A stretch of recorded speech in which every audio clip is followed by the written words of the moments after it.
Since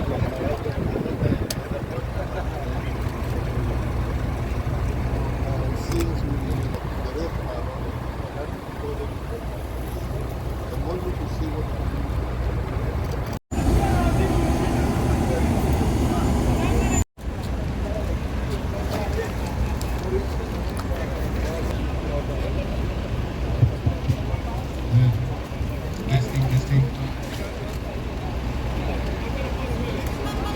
Look at this place. It also has the manufacturing place right here. We have the 24 meters of capacity, the one, then the carriage, the maximum length is calculated 70 tons and it has a carry weight of 21 tons.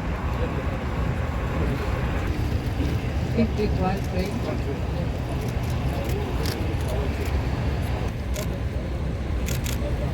So what are we witnessing, including?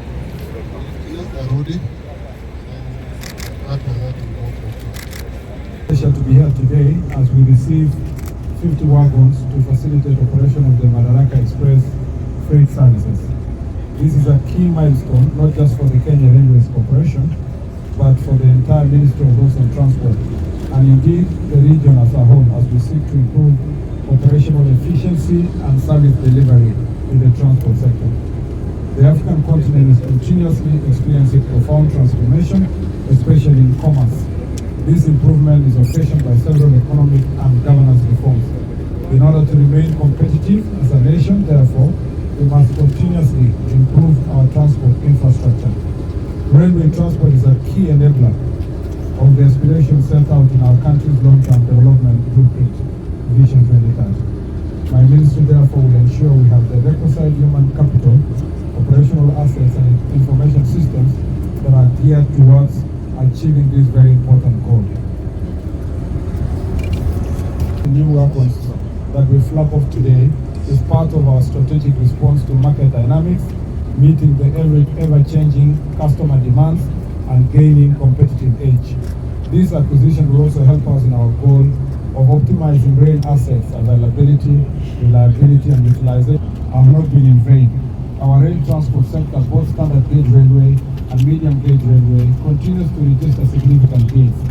The volume of cargo transported via MGR, for instance, increased by 21% from 787,000 tons in 2022 to 1,955,000 in 2023. On the other hand, the volume of cargo transported via SGR increased by 7% from 6,090,000 in 2022 to 6,533,028 in 2023, while passengers through SGI increased by 12% from 2,303,000 in 2022 to 2,767,737 in 2023. These numbers need to be sustained and boosted through more reforms and investment. I've learned that all the new wagons have a capacity of 70 tonnage or higher, enabling movement of heavy containerized cargo. This is laudable as it reduces damage to our roads.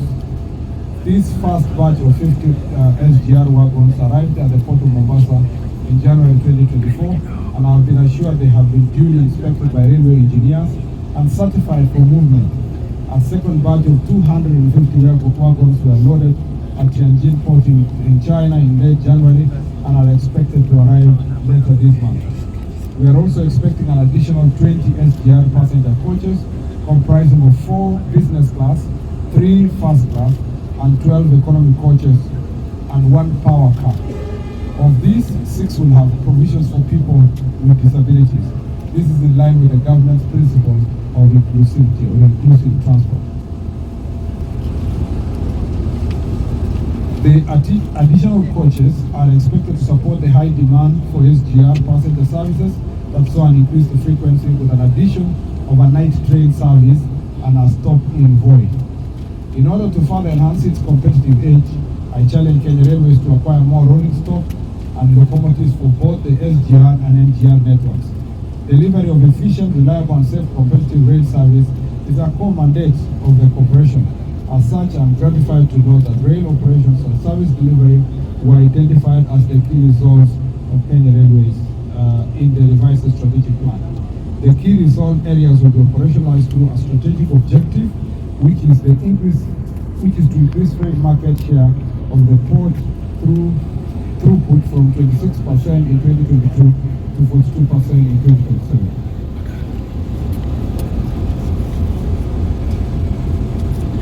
The SGR has a freight wagon fleet now of 1,620 wagons for moving containerized bulk and bulk cargo.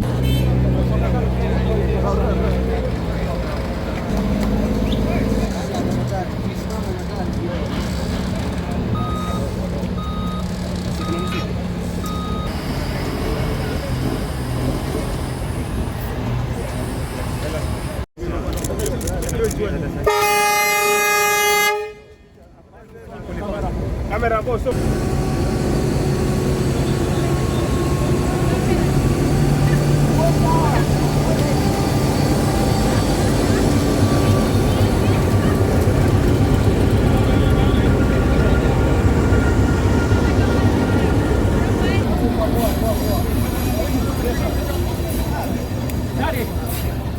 Kenya Railways and the media.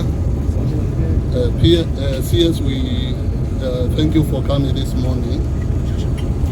As you have seen this morning, we just wanted to flag off 50 wagons that arrived in at the port of Mombasa, Misingi. And what we have been doing is to increase our numbers in terms of the wagons, in terms of the coaches for passengers.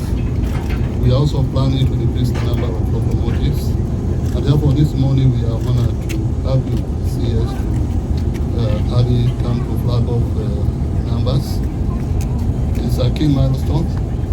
Since 6 years ago, we had not handed the numbers of our SGR wagons, but we are glad now that at least through the government and the ministry, we have been able to get the required financing to increase our fleet in terms of wagons and in terms of the number of locomotives that we are using to move our cargo up and down from Mombasa to ICD Nairobi, ICD Naivasha, and onwards to the region